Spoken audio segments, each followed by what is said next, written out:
하나님께서 오늘 우리에게 주시는 말씀은 여호수아서 5장 1절에서 9절까지만 보겠습니다. 주보에 15절까지 나와 있는데요, 내용이 너무 방대해서 오늘 두 번에 걸쳐서 함께 말씀을 묵상하기 원하는데요, 먼저 여호수아서 5장 1절에서 9절까지만 저와 여러분이 한 절씩 교독하시고 마지막 9절은 함께 합독하도록 하겠습니다. 요단 서쪽의 아모리 사람의 모든 왕들과 해변의 가나안 사람의 모든 왕들이 여호와께서 요단물을 이스라엘 자손들 앞에서 말리시고 우리를 건너게 하셨음을 듣고 마음이 녹았고 이스라엘 자손들 때문에 정신을 잃었더라. 그때에 여호와께서 여호수아에게 이르시되 너는 부싯돌로 칼을 만들어 이스라엘 자손들에게 다시 할례를 행하라 하시매, 여호수아가 부싯돌로 칼을 만들어 칼레 산에서 이스라엘 자손들에게 할례를 행하니라. 여호수아가 할례를 시행한 까닭은 이것이니 애굽에서 나온 모든 백성 중 남자 곧 모든 군사는 애굽에서 나온 후 광야 길에서 죽었는데 그 나온 백성은 다 할례를 받았으나 다만 애굽에서 나온 후 광야길에서 난 자는 할례를 받지 못하였음이라.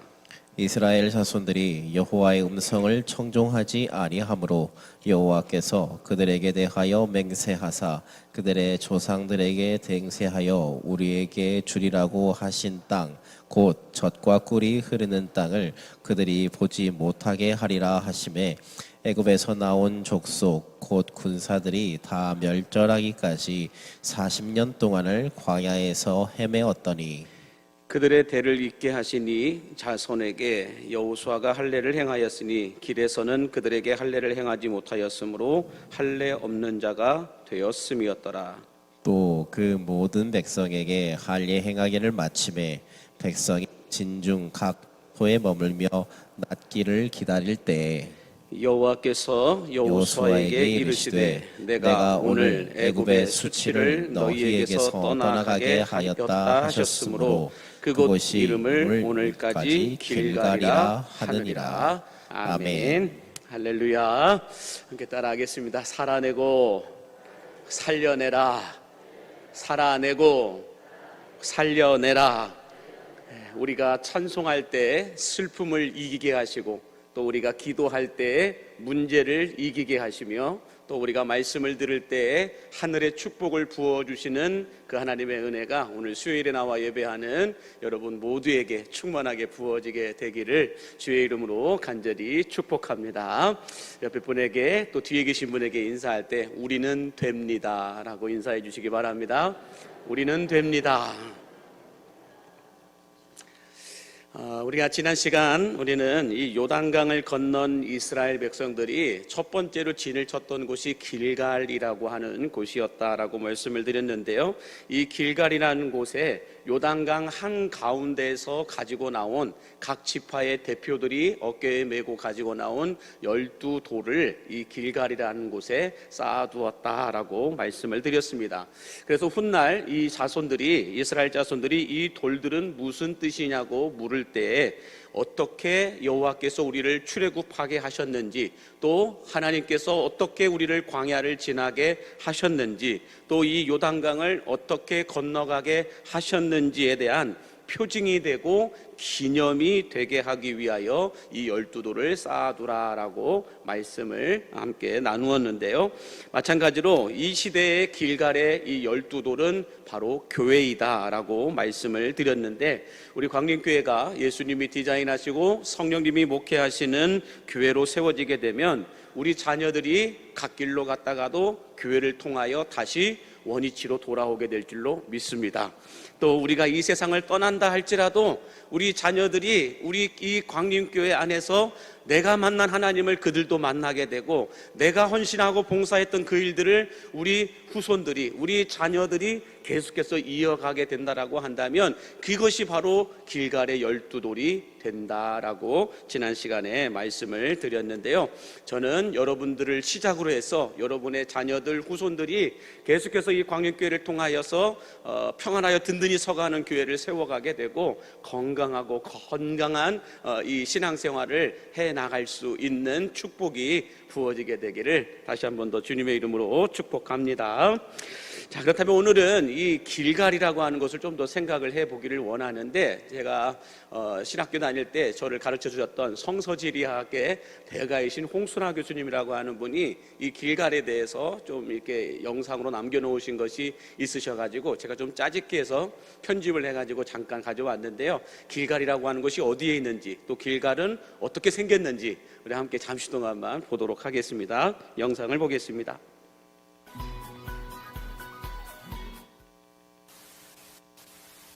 길갈은 이스라엘 민족이 요단강을 건너 가나안 땅에 들어온 후에 제일 먼저 머무른 곳입니다. 성경은 이 길갈이 여리고 동편 경계에 있다고 기록하고 있습니다. 이곳은 이스라엘 민족이 요단강에서 주워온 돌을 12개를 세워 기념한 곳입니다. 그리고 이곳의 이름이 의미가 있습니다. 애굽 땅에서의 그 수치를 벗어나게 했다고 해서 그 의미가 담긴 성읍의 이름이 바로 이 길갈입니다. 그런데 성경에는 이 길갈이 5곳의 장소가 있습니다. 저는 이것을 동명이지라고 합니다. 이스라엘 민족은 가나안 땅에 들어왔기 때문에 광야에서 받지 못한 할례를 이곳에서 집단으로 받았습니다.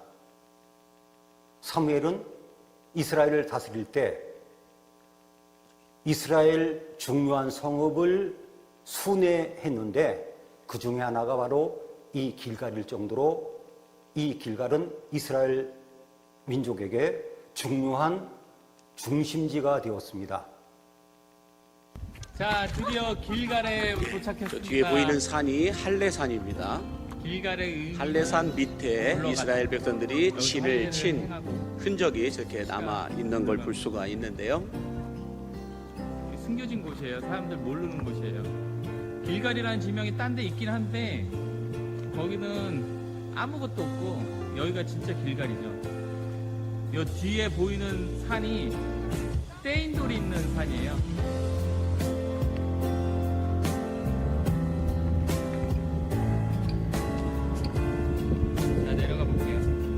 보면 이렇게 돌들이 쌓여 있잖아요. 돌들이 이렇게 놓여진 것들이 밑에서 본 그 할례산이고 길갈의 모습이고요. 이곳에서 다음에 보시면 드론을 통해서 하늘에서 본 이 길갈 땅의 모습이 나오게 되는데요. 저렇게 흔적이 많이 남아 있습니다.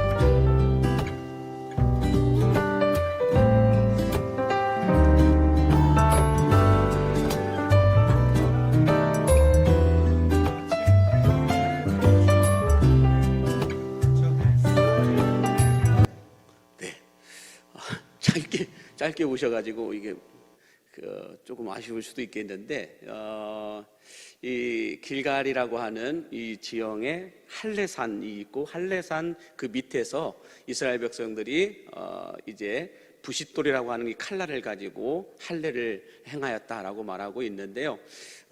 이 할례산, 아까 우리가 봤던 할례산 그 뒤쪽으로 바로 여리고성이 이제 보이는 그런 것을 볼 수가 있습니다. 그렇기 때문에 이 산 하나만 넘으면 여리고고 산 하나 이 뒤로 모으면 길갈이라고 하는 것을 알 수가 있는데, 이 길갈이라는 걸 아까 봤듯이 엄청나게 넓은 곳입니다.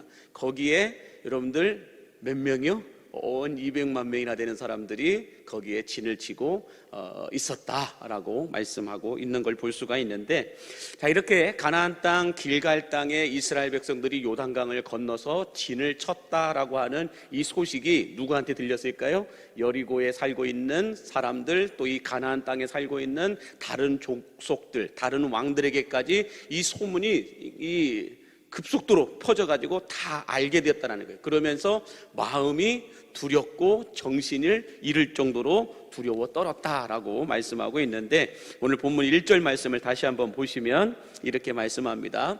요단 서쪽의 아모리 사람의 모든 왕들과 해변의 가나안 사람의 모든 왕들이 여호와께서 요단물을 이스라엘 자손들 앞에서 말리시고 우리를 건너게 하셨음을 듣고 마음이 녹았고 이스라엘 자손들 때문에 정신을 잃었더라라고 말씀하고 있습니다.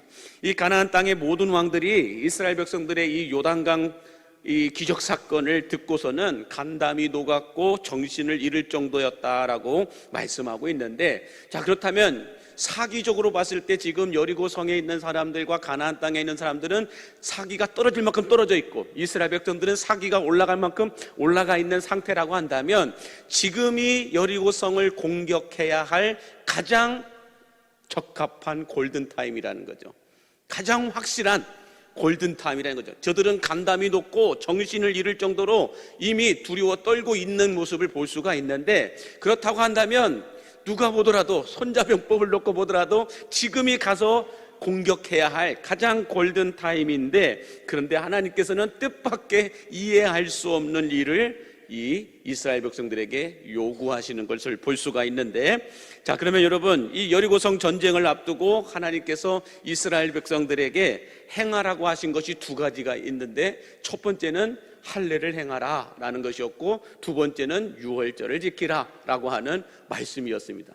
아니, 지금 빨리 가서 공격을 해도 이길 수 있을지 없을지 모르는 상황인데, 할례를 행하라, 그리고 유월절을 기다렸다가 유월절을 지키라.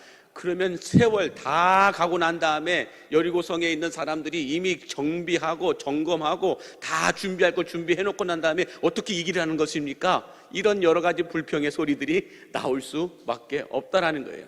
그래서 여러분들, 할례를 행하라 그러면 어떻게 돼요? 남성들 다 할례 행하고 나면 일주일이나 보름 정도는 꼼짝없이 누워 있어야 되는데, 그때 쳐들어오면 다 죽는 거잖아요. 그리고 유월절을 지키라, 이것 또한 힘든 거예요. 6월절까지 기다렸다가 거기에서 6월절을 지키기 위해서 다시 또 금식해야 되고 뭐 해야 되고, 고민이 한두 가지가 아니라는 거예요. 말도 안 되는 이 요구를 하나님께서 지금 이스라엘 백성들에게 요구하고 계신 걸 볼 수가 있는데요. 자, 오늘 본문 2절과 3절 다시 한 번 더 같이 보시면 이렇게 말씀합니다. 그때에 여호와께서 여호수아에게 이르시되 너는 부싯돌로 칼을 만들어 이스라엘 자손들에게 다시 할례를 행하라 하시매, 여호수아가 부싯돌로 칼을 만들어 할례산에서 이스라엘 자손들에게 할례를 행하니라 라고 말씀하고 있습니다. 자, 여러분, 이 할례산에서 만들어진 부싯돌로 칼을 만들어서 다 남성들을 할례를 시키라라고 하는데, 아까 우리 교수님이 보여주셨던 이 부싯돌로 된 칼 한번 다시 한번 보여주실까요? 보시면은 저렇게 생겼는데, 저것은 여러분들 라기스에서 발견된 부싯돌이지 할례산에서 발견된 부싯돌은 아니에요. 그런데 이 이스라엘에 있는 선교사님들이 하시는 말씀 가운데 하나가 뭐냐면, 이 할례산에 있는 돌은 일반 돌들하고 좀 무게감도 틀리고 소리도 틀리다라고 말씀들을 하세요. 그래서 실험을 해봤는데, 일반 돌은 그냥 쪼개지고 깨지는 그냥 일반 돌인데, 이 할례산에 있는, 할례산을 이루고 있는 곳의 모든 돌은 철이 들어가 있는, 철분이 함유되어 있는 그런 돌이다라고 얘기해요. 그래서 날카롭게 깨진다라는 거예요. 날카롭게 깨져서 그 날카롭게 깨진 칼날을 가지고 할례를 행하였다라고 말씀하고 있는 걸 볼 수가 있습니다. 자, 이렇게 여러분, 전쟁을 앞두고 있는 이 상황에서 하나님께서는 전쟁과는 전혀 상관이 없고 오히려 악재가 될 수밖에 없는 할례를 행하라라고 말씀하시는데, 누가 봐도 이해가 되지 않고 너무나도 위험한 요구를 하나님께서 이스라엘 백성들에게 하고 계신 것을 볼 수가 있습니다. 여러분, 이 여리고성이 바로 코앞에 있는 이 길갈 땅에 진을 쳤다라고 한다면, 이미 여리고성 안에 있는 스파이들이, 세작들이, 비밀 간첩들이 이미 이 길갈에 진을 친 이스라엘 백성들 진영 안에 들어왔을까요? 안 들어왔을까요? 누가 봐도 들어왔어요. 200만 명이 되는 사람들이 살고 있는, 200만 명이 되는 사람들이 한 곳에 진을 치고 있는데 누가 누군지 어떻게 알아요? 그렇지 않습니까? 여수 땅 있는 사람들 다 모아놔봤자 28명밖에 안 돼요. 28명이 아니라 200만 명이나 가까이 되는 이 사람들이 지금 몰려 있는 곳에 여러분들 세작들이, 스파이들이 아무리 변장을 해서 들어오면 누가 못 들어오겠냐는 거예요. 다 들어와 가지고 이스라엘의 상황과 상태를 다 파악하고 있었을 거라는 거예요. 그런데 이해하지 못할 남자들이 다 할례를 행해 가지고 할례를 행하고 할렐렐레 하고 있다라는 거죠. 할례를 행해서 누워가지고 할렐레 하고 있는 이 상황을 여리고성에 있는 사람들에게 다 아마 전달했을 거라는 것입니다. 그래서 이 할례를 행하라는 이 하나님의 말씀에, 이 요구에 이스라엘 백성들은 이해가 되지 않았을 것이라는 거예요. 자, 그러면 하나님께서 이스라엘 자손들에게 왜 먼저 할례를 행하라라고 말씀하셨을까? 그 이유들을 좀 생각을 해보기를 원하는데, 첫 번째는 이런 이유가 있었어요. 나는 너희의 하나님이 되고 너희는 나의 백성이 될 것이다 라고 했던 아브라함과 언약을 맺었던 그 언약을 다시 주님이 끄집어내시면서 다시 새롭게 언약을 맺겠다라고 하는 표징이 되었다라는 거죠. 뭐가요? 할례가. 자, 그래서 이런 이 할례의 의미를 우리가 좀 알기 위해서는 창세기 17장에 가서 아브라함과 하나님이 만나는 이야기를 좀 들어봐야 되는데요. 우리 창세기 17장 9절에서 14절 말씀을 함께 같이 보겠습니다. 시작. 하나님이 또 아브라함에게 이르시되 그런즉 너는 내 언약을 지키고 내 후손도 대대로 지키라. 너희 중 남자는 다 할례를 받으라. 이것이 나와 너희와 너희 후손 사이에 지킬 내 언약이니라. 너희는 표피를 베어라. 이것이 나와 너희 사이에 언약의 표징이니라. 너희의 대대로 모든 남자는 집에서 난 자나 또는 너희 자손이 아니라 이방 사람에게서 돈으로 산 자를 막론하고 난 지 8일 만에 할례를 받을 것이라. 너희 집에서 난 자든지 너희 돈으로 산 자든지 할례를 받아야 하리니 이에 내 언약이 너희 살에 있어 영원한 언약이 되려니와 할례를 받지 아니한 남자 곧 그 표피를 베지 아니한 자는 백성 중에서 끊어지리니 그가 내 언약을 배반하였음이니라 라고 말씀하고 있습니다. 자, 이 내용이 좀 긴데 쉽게 말씀을 드린다면, 하나님께서 아브라함을 갈대아 우르에서 불러내셔서 내가 너로 큰 민족을 이룰 것이다. 그리고 그 민족은 내 백성이 될 것이다. 나는 그들의 하나님이 되고 그들은 내 백성이 될 것이다 라고 하는 이 언약을 아브라함과 맺습니다. 근데 이 언약을 맺는데 눈에 보이는 계약서가 필요하다라는 거죠. 눈에 보이는 계약서가 필요하기 때문에 이 계약서를 뭘로 썼다라는 거예요? 할렐레로. 할례를 통하여 계약서를 쓰신 거예요. 그래서 너희 집에서 난 자들이나 너희들이 돈으로 산 노예들이나 어떤 누구라도 너희들 집에 있는 모든 남성들은 난 지 8일 만에 할례를 행해야 된다. 그렇지 않으면 내 백성은 아니다 라고 말씀하고 있는 거예요. 이것이 무엇을 의미하는지 아세요? 누구든지 이 할례는 신학에 와서 세례로 바뀌게 되고 예수 그리스도를 언약으로 표징하게 됩니다. 누구든지 예수 그리스도를 믿지 않으면 내 백성은 아니라는 거예요. 이때는 할례를 통하여서 그것을 언약의 표징으로 말씀을 하셨는데, 신약시대에 와서는 예수 그리스도를 믿지 않는 자들은 너희 집안에 있는 사람이건 너희 집 밖에 있는 사람이건 어느 누구든지 간에 예수를 믿지 않으면 내 백성은 아니다. 그 말은 뭐예요? 천국은 들어갈 수 없다라고 하는 것을 이미 이때 언약의 표징으로 말씀해 주신 것이다 라는 것입니다. 자, 이 구약시대의 할례가 신약시대에 와서는 세례로 바뀌게 되는데, 골로새서 2장 11절과 12절 같이 함께 보겠습니다. 시작. 또 그 안에서 너희가 손으로 하지 아니한 할례를 받았으니 곧 육의 몸을 벗는 것이요 그리스도의 할례이나 너희가 세례로 그리스도와 함께 장사되고 또 죽은 자들 가운데서 그를 일으키신 하나님의 역사를 믿음으로 말미암아 그 안에서 함께 일으키심을 받았느니라. 여기서 중요한 말씀은 그리스도와 함께 장사되고 그 안에서 함께 일으키심을 받았다. 그리스도와 함께 장사되고 너희가 그리스도와 함께 십자가에서 죽게 될 것이고 그 안에서 함께 일으키심을 받는다. 부활하게 될 것이다. 그리스도의 십자가와 부활을 말씀하고 있는 거죠. 그래서 여러분, 세례를 받는다라고 하는 것은 이제 나의 옛사람은 죽고 예수님으로 새롭게 구원받은 삶을 살겠다라고 하는 믿음의 계약서를 쓰는 것이 세례이다라는 거예요. 그러므로 여러분, 우리가 유아 세례이든 아동 세례이든 아니면 일반 세례이든 어떤 세례이든지 간에 세례는 꼭 받으셔야 됩니다. 그냥 넘어갈 문제가 아니에요. 할례 받는 것과 똑같은 거예요. 지금 이 길갈 땅에서 할례를 받지 않은 남성들은 내 백성은 아니다라고 분명하게 말씀하고 있잖아요. 마찬가지로 여러분들 예수 믿고 구원받았다고 한다면 세례는 반드시 받으셔야 되는 거예요. 그게 남성이든 여성이든 아기이든 누구든 예수 믿는 모든 사람들은 다 세례를 받으셔야 된다는 거예요. 근데 여러분들 세례는 한 번만 받으시면 됩니다. 우리나라에 들어올 때 김포공항으로 들어오든 인천공항으로 들어오든 김해공항으로 들어오든 여수공항으로 들어오든 어떤 공항이든 한 번만 들어오면 돼요.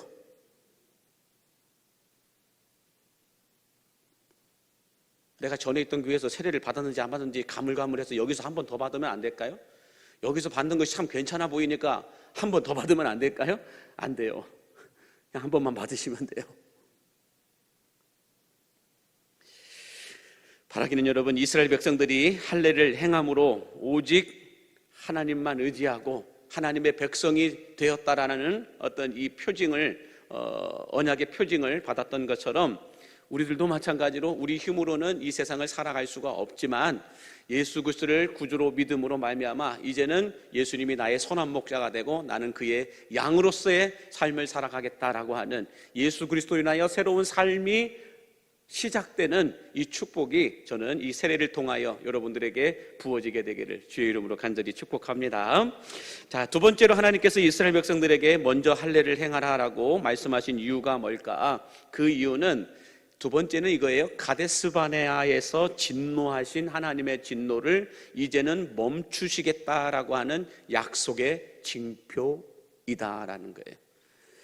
자, 오늘 본문 4절에서 7절 말씀을 제가 한번 볼게요. 4절에서 7절 말씀에 보니까 이렇게 말씀합니다.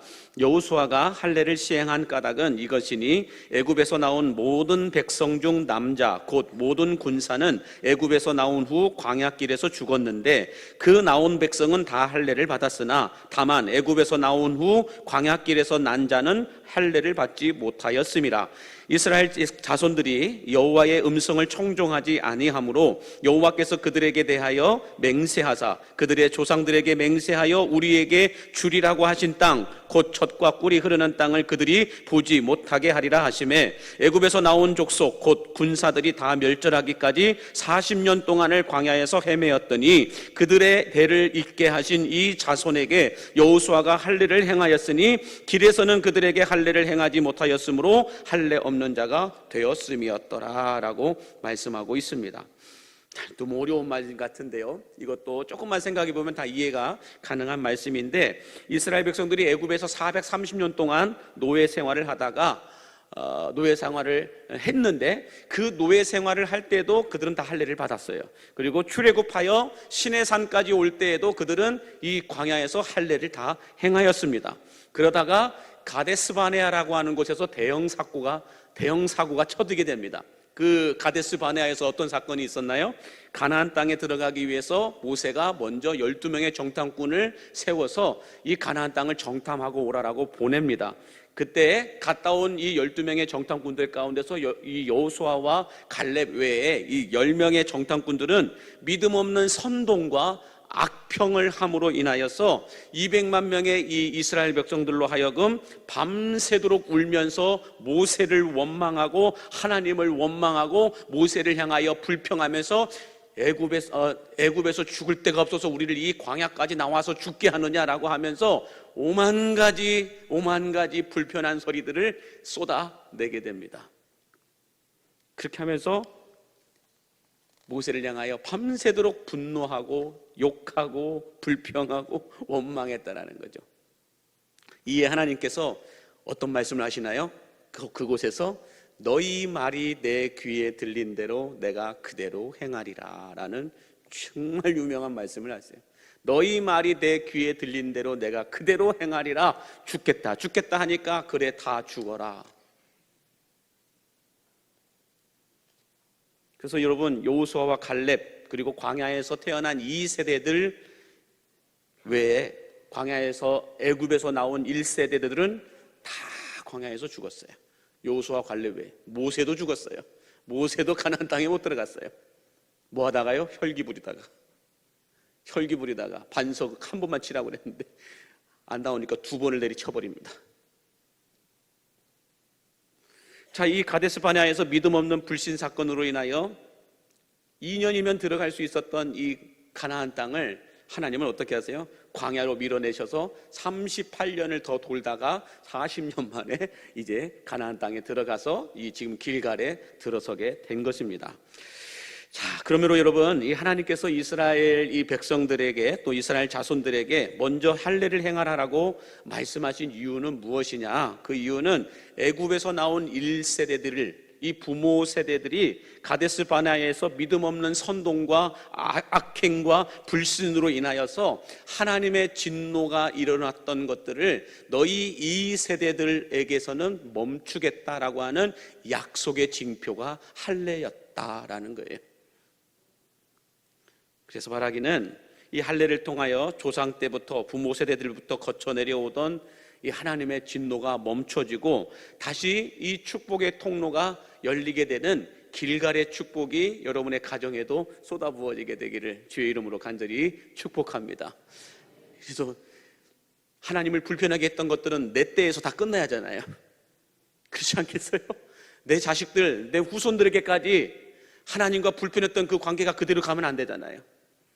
우리 광림교회가 그동안 잘못했던 것, 잘했던 것 많잖아요. 잘했던 것은 잘했던 것이지만 잘못했던 것들은 어떻게 해요? 우리 때에 끝나야 하잖아요. 우리 다음 세대들인 우리 교회 학교 아이들, 그 아이들에게 우리 교회가 가지고 있었던 불편한 관계를 그대로 넘겨주시겠어요? 끝나야 하잖아요. 그래서 우리는 할례가 필요해요. 할례가 어떤 할례냐? 세례가 아니라 눈에 보이지 않는 영적인 할례가 우리에게 필요하다라는 거예요. 영적인 할례를 통하여 우리에게서 하나님의 진노가 멈춰지고 우리 후손들 자녀들에게는 하나님의 축복의 대로가 열리는 길갈의 축복이 부어져야 할 줄로 믿으시기 바랍니다. 자, 세 번째로 하나님께서 이스라엘 자손들에게 먼저 할례를 행하라라고 말씀하신 이유는 무엇이냐? 그 세 번째는 노예 근성을 뽑아내어 주시기 위해서이다. 광야에서 430년 동안 노예로 있었다고 한다면 여러분 뼛속까지 노예 근성이 있는 거예요. 그렇지 않습니까? 430년을 애굽에서 노예로 있었어요. 그 노예 근성을 가지고 있는 이스라엘 백성들이 출애굽하여 광야 40년을 돌았지만 아직도 노예 근성이 그대로 이 후손들과 자손들에게 녹아져 내려 있는 거예요. 여러분, 우리가 아무리 잘 한다 하더라도요, 내게 있는 근성들이 내 자녀들에게 그대로 전달된 것들이 한두 가지가 아니에요. 저도 이 자녀들을 키우면서 저 자식이 왜 이러나, 나하고 너무 똑같은 것들이 많아요. 그래서 깜짝깜짝 놀랄 때가 얼마나 많은지 몰라요. 내가 가르쳐 주지도 않았어요. 근데 내 안에 있는 자질, 내 안에 있는 근성, 내 안에 있는 내면에 있는 어떤 이런 모습들이 내 자녀들에게 그대로 흘러간 것들이 한두 가지가 아니에요. 저도 몰랐던 사실인데 제 아내가 얘기해 주는 건데, 제가 아침에 일어나서 기지개를 펼 때 발가락을 이렇게 꼬은대요. 근데 우리 집 새끼가 이렇게 똑같이 꼬고 있어요. 기지개를 펼 때 똑같이 이렇게 꽉 발가락을 꼬아요. 그리고 기지개를 펼 때 침대에서 일어날 때 어떻게 하느냐, 한쪽 다리는 길게 펴고 한쪽 다리는 구부려서 이렇게 한다는 거예요. 상상하지 마세요. 근데 우리 집 딸들이 그러고 있어요. 똑같이 다리 하나는 길게 펴고 하나는 구부려서 하면서 기지개를 피면서 일어나고 있어요. 발가락을 꼬는 것도 기지개를 펴는 것도 왜 이렇게 똑같은지 모르겠어요.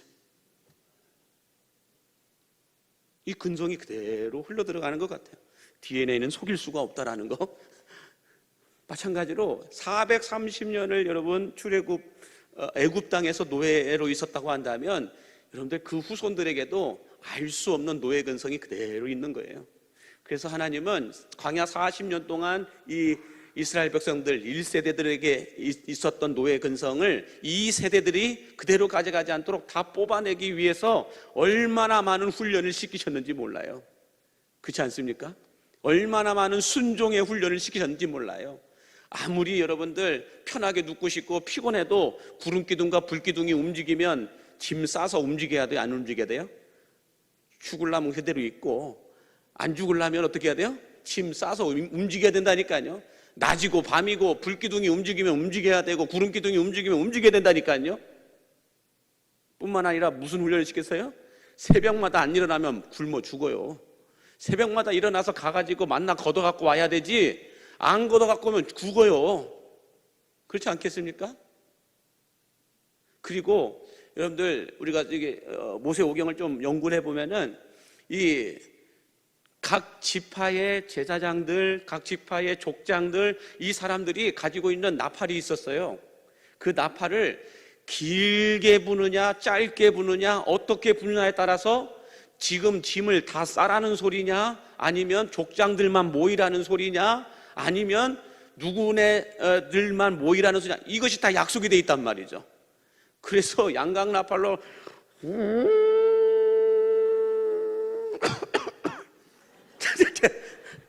만약에 부른다고 한다면 족장들만 모이라는 소리구나. 그래서 족장들만 가야 돼요. 이걸 모르면 자꾸 엉뚱하게 남의 다리 털 뽑아지는 소리들만 하고 그렇게 살아간다는 말이죠. 그래서 여러분들 이스라엘 백성들을 광야 40년 동안 하나님이 얼마나 훈련을 시키셨는지 몰라요. 이렇게 훈련시키고 저렇게 훈련시키고 그렇게 하면서 노예의 근성을 뽑아내고 하나님만 의지하는 법을 그들은 배우게 하셨다는 것이죠. 그래서 이 세 번째는 노예 근성을 뽑아내기 위한 건데 그 근거의 말씀이 오늘 9절에 이렇게 말씀하고 있습니다. 9절 같이 함께 보겠습니다. 여호와께서 여호수아에게 이르시되 내가 오늘 애굽의 수치를 너희에게서 떠나가게 하였다 하셨으므로 그곳 이름을 오늘까지 길갈이라 하느니라. 애굽의 수치를 너희에게서 떠나가게 할 것이다. 이거 너무 중요한 말씀입니다. 애굽의 수치를 떠나가게 할 것이다 라고 말씀하시면서 그래서 그곳의 이름을 길갈이라 한다라고 말씀하고 있습니다. 여러분 애굽에서 가지고 나왔던 우상 숭배의 모습들 그대로 가지고 있습니다. 여러분들도 아마 몰라서 그렇죠. 집에 가셔가지고 여러분 집안에 있는 모든 물건, 모든 책장들을 한번 뒤적거려 보십시오. 우상 숭배에 관한 책들이 얼마나 많은지 몰라요. 아까워서 못 버리고 있는 것까지 얼마나 많은지 몰라요. 혹시 비싸게 준 부적 아직도 못 버리고 가지고 계신 분 있으신가요? 어디 가가지고 여행 가가지고 어디 다른 나라 여행 가가지고 물건 사갖고 가는데 그것이 우상 숭배의 물건인 거 모르고 사갖고 오신 분들도 있겠죠. 하지만 그것이 뽀전히 진열장에 있는 분들이 얼마나 많은지 몰라요. 나도 모르게 우상 숭배의 물건들, 우상 숭배의 어떤 이 모습들이 몸에 배어 있다니까요. 제가 예전에 섬겼던 교회에서도 그랬잖아요. 새벽 예배 끝나고 난 다음에 나가실 때마다 십자가 바라보면서 이렇게 하고 나가신 분들이 있었어요. 정말 이게 그냥 몸에 배어 있는 거라니까요. 그냥 예배 끝나고 나가시면 되는데 십자가 보면서 이렇게 하고 나가셔요. 이렇게까지는 안 하시더라고요. 우리들도 알게 모르게 여러분 내 안에 가지고 있던 습관과 습성들이 하나님을 불편하게 하는 것들이 얼마나 많은지 모른다는 거예요. 이 모든 죄악의 근성, 노예의 근성, 하나님을 불편하게 하는 이 근성들을 주님은 광야 40년 동안 연단의 시간을 통하여 다 뽑아내어 주셨다라는 거예요. 여러분 교회 다니시면서 아직도 세상의 노예 근성을 그대로 갖고 계신 분들 많죠. 세상의 죄악의 근성을 그대로 갖고 계신 분들이 많죠. 스스로 합리화시키고 진통제 놓아가면서 이 정도는 괜찮다고 뭐 어쩔 수 없다고 그렇게 말하시면서 하나님을 불편하게 하는 노예의 근성, 죄악의 근성들이 얼마나 많은지 몰라요. 주님은 그 모든 것들을 뽑아내기 위해서 어디로 보내신다고요? 광야로 보내세요. 광야로 보내십니다. 광야에 계속 계실 거면 그냥 그대로 그 근성 가지고 계세요. 그러나 버릴 거 버리십시오. 노예의 근성도 버리시고 죄악의 근성도 버리시고 하나님을 불편하게 하는 그 근성들도 다 버리셔야 됩니다. 안 버리시면 계속해서 여러분 우리는 광야 생활을 할 수밖에 없어요. 자, 그러므로 여러분 이스라엘 백성들을 어떻게 보면은 광야 40년 생활이 하나님의 징계인 것처럼 보이고 심판인 것처럼 보이잖아요. 그게 아니라는 거예요. 애굽에서의 그 죄악과 애굽에서의 그 우상 숭배와 애굽에서의 그 어떤 근성들을 다 뽑아내시기 위한 하나님의 테스트예요. 하나님의 치료의 시간이라는 거죠. 그래서 여러분 광야는 징계가 아니고 심판이 아니라 가나안 땅을 정복할 수 있고 가나안 땅에서 정착할 수 있는 영적인 실력과 능력을 갖추고 준비하게 하시기 위한 하나님의 섭리이고 하나님의 어떤 이 돌봄이다라고 말해도 틀리지 않을 것입니다. 혹시 광야에 계신 분들이 있으십니까? 감사하시기 바랍니다. 아직 하나님이 나를 포기하지 않았다라는 거예요. 누가 봐도 광야에서 살고 계신 분들이 있죠. 이것도 맡기고 저것도 맡기고 이렇게 또 꼬이고 저렇게 또 꼬이고 여전히 불편하고 여전히 문제의 실타래들은 하나도 풀어지지가 않아요. 그럼에도 불구하고 우리가 감사할 것은 하나님이 이 시간들을 통하여 나를 연단하시고 나를 강하게 하셔서 가나안 땅을 정복하게 하시기 위한 가나안 땅에서 살게 하시기 위한 하나님의 은혜요 섭리이다라는 것을 믿으시기 바랍니다. 광야에서 불평하고 원망했던 애굽에서 나온 1세대들 부모 세대들은 어떻게 해요? 죽겠다고 해서 다 죽었어요. 불평해서 다 죽었어요.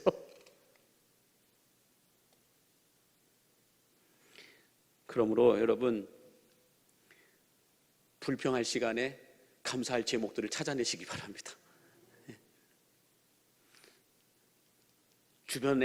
여러분 주변에 있는 다른 사람들도요 불평할 줄 몰라서 불평 안 하는 게 아니에요. 원망할 것이 없어서 원망 안 하는 게 아니에요. 성질 부릴 줄 몰라서 성질 부리지 않는 게 아니에요. 분노의 감정이 없어서 분노를 표출하지 않는 게 아니에요. 다 할 수 있어요. 다 그런 근성들이 우리 안에 있어요. 여러분도 한번 보세요. 딱 차 타고 나가다 예배 끝나고 차 타고 나가는데 누가 뒤에서 한 방 빵 받아보세요. 그럼 뭐부터 해요? 목부터 잡으시나요?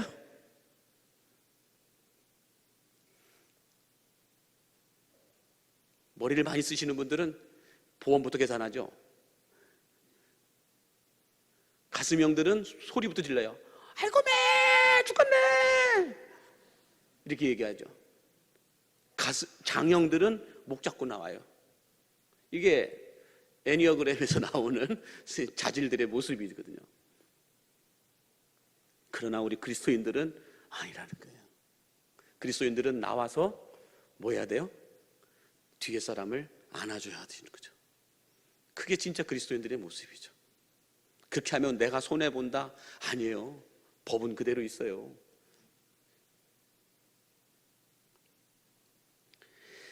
저는 이스라엘 백성들 안에 있던 이 애굽에서 400년이 넘는 노예의 근성을 뽑아내기 위해 40년 동안 연단받게 하시고 할례를 통해 일주일 동안 옛사람의 잔재들을 모두 끊어버리게 하셨던 할례를 행하고 누워있는 그 기간 동안 한 열흘 동안 노예의 근성을 다 뽑아내어 주시는 이 할례가 저는 하나님의 은혜로 바뀌어서 전 여러분들에게도 이 은혜가 쏟아부어지게 되기를 간절히 바랍니다. 이 영적인 할례라는 거예요. 자, 마지막으로 우리가 놓치지 말아야 될 이 영적인 메시지가 있어요. 그게 뭐냐면 당시 길갈에서 할례를 받은 이스라엘 백성들 가운데 장정들만 60만 명에서 70만 명 정도 된다라고 학자들은 추정해서 이야기하고 있는데요. 60에서 70만 명 정도가 할례를 받았어요. 여러분 600명, 700명이 할례 받고 누워있는 것도 참 끔찍해요. 그러나 여러분들 6만 명도 아니고 60만 명에서 70만 명이나 되는 사람들이 할례 받고 다 천막에서 자기들 장막에서 누워있다라고 한번 생각을 해보세요. 누가 그냥 와갖고 칼로 푹푹푹 찌르고 가도 다 죽죠. 그런 어떤 상황이에요. 그래서 아무것도 하지 못하고 누워있는 이 상황, 여리고성 사람들이 금방 공격해 오면 전멸할 수밖에 없는 이런 상황이었는데, 아이러니하게도 이 모든 상황을 여러분들 여리고성 사람들이 다 들었을 텐데, 다 보았을 텐데, 그 오랜 시간 동안 6월절이 끝나는 그 시간까지 공격해 오지 않아요. 왜 그랬을까요? 왜 여리고성 사람들이 지금 이스라엘 백성들, 남자들 나가서 싸울 수 있을 만한 장정들은 다 누워 있는데 왜 공격해 오지 않았을까요?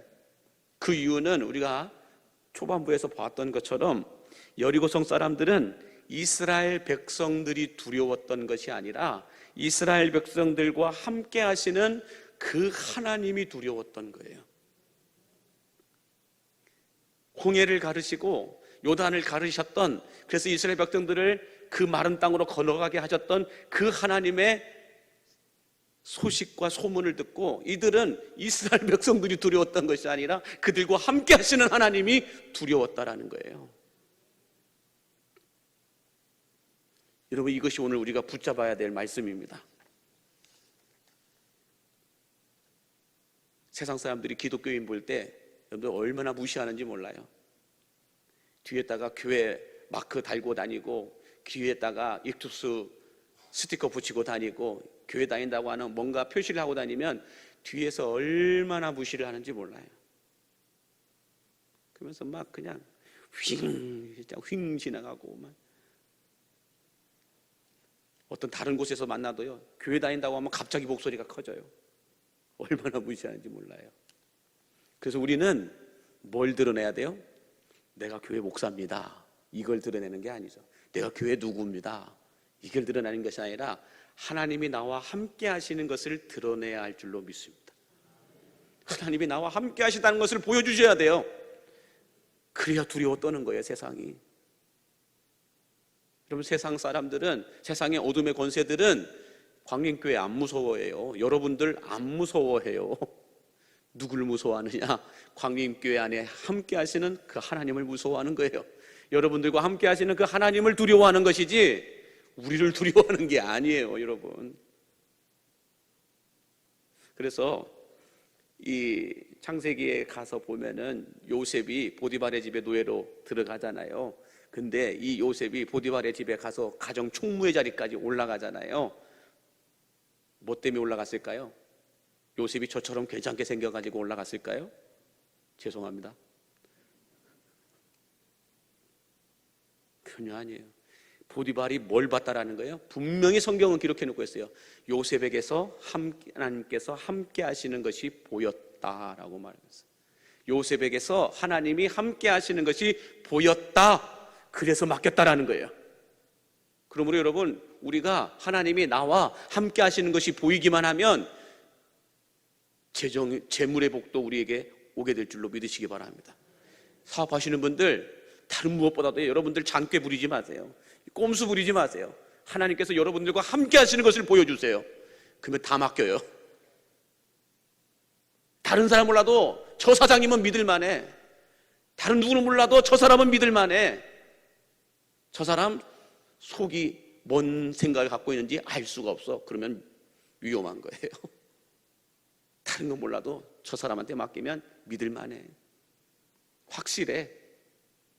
왜요? 하나님이 함께 하시는 것이 보이면. 뿐만 아니라 하나님이 나와 함께 하시는 것이 보이면 적들이 우리를 함부로 함부로 건드릴 수가 없다는 거예요. 그래서 우리가 자랑할 것은 오직 예수 그리스도의 십자가와 부활밖에 없어요. 예수 그리스도밖에 없어요. 하나님밖에 없어요. 여기 앞에 서 있는 유성남 목사를 한번 털어보세요. 아무것도 안 나와요. 없어요. 먼지밖에. 그러나 제가 자랑할 것은 오직 하나님밖에 없다라는 거예요. 이거 빼면 저는 아무것도 없어요. 아무것도 자랑할 명함이 없어요. 여러분들도 현실적으로, 객관적으로, 주관적으로 다 알고 있듯이, 여러분, 제가 우윳빛깔입니까? 아닙니다. 그냥 누가 보더라고요. 지구촌 얼굴이 다 있다고. 필리핀 가면 필리핀어가 되고, 캄보디아 가면 캄보디아가 되고, 우간다에 가면 우간다가 돼야 돼요. 그냥 그 얼굴들이 다 있다는 거예요. 진짜로 제가 몸매가 괜찮습니까? 아니에요. 울락불락 몸매도 아니고 아무것도 아니에요. S라인도 아니고 D라인이 아니라요. 아무것도 자랑할 게 없어요. 그러나 제가 자랑할 건 오직 예수 그리스도, 하나님밖에 없는 거예요. 그래서 하나님밖에 얘기할 게 없어요. 저한테 와서 다른 거 묻지 마세요. 전 몰라요. 하나님밖에 몰라요. 그래서 병원에 입원해도 하나님 얘기하는 거고, 저기 가도 하나님만 얘기하는 거고, 여기 가서도 하나님만 얘기하는 것밖에 없어요.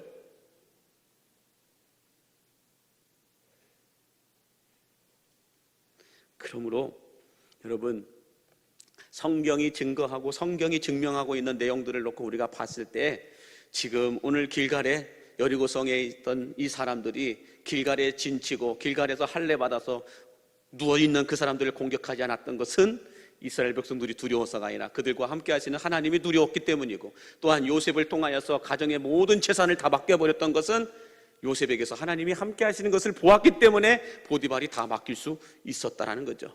근데 그것은 연습이었고, 진짜는 뭐였어요? 애굽의 모든 재산을 다 요셉에게 맡겨버립니다. 이것이 하나님의 축복이에요. 저는 예수님이 디자인하시고 성령님이 목회하시는 교회를 꿈꾸는 우리 광림교회는 하나님을 나의 하나님으로 믿고, 하나님의 진노가 아니라 하나님의 능력이 임하고, 또 애국과 같은 세상의 노예 근성과 죄악의 근성들이 다 뽑아내어지게 되어서 하나님이 함께 하실 수밖에 없는 교회, 하나님이 함께 하실 수밖에 없는 광림의 가족들이 되실 수 있기를 주의 이름으로 간절히 축복합니다. 기도하겠습니다. 만복의 근원 되신 아버지 하나님, 눈에 보이는 할례가 아니라 눈에 보이지 않는 영적 할례를 통하여 하나님과 연결되어 있는 삶을 살아내게 하여 주시고, 여호와 하나님이 나의 목자가 되게 하여 주시고, 우리는 주님의 백성이 되게 하여 주시어서 하나님 하늘에 있는 것들, 땅에 있는 것들을 우리가 맛보고 누리며 살아갈 수 있는 복을 허락하여 주시옵소서. 이스라엘 백성들이 가데스 바네아의 실수를 우리가 반복하지 않도록 인도하여 주시옵시고, 나는 죽고 예수로 살게 하여 주시며, 애굽의 노예 근성과 옛사람의 죄악의 잔재들이 우리 안에 남아있지 않도록 성령의 불을 내려 태워주시고 깨끗하게 하여 주시옵소서. 이스라엘 백성들의 광야의 시간이 징계와 심판이 아니라 가나안 땅을 들어가기 위한 변장된 축복이었음을 알고, 오늘 또 우리에게 찾아오는 연단의 시간과 연단의 모습들을 주님 그대로 거부하는 것이 아니라 그 광야에서 주님의 말씀으로 훈련받고 연단받음으로 인하여 하나님과 더 깊이 있는 친밀한 교제와 만남을 통해 우리가 하늘의 것들을 이 땅에서 누리며 살아갈 수 있도록 축복하여 주옵소서. 예수님의 이름으로 기도하옵나이다. 아멘.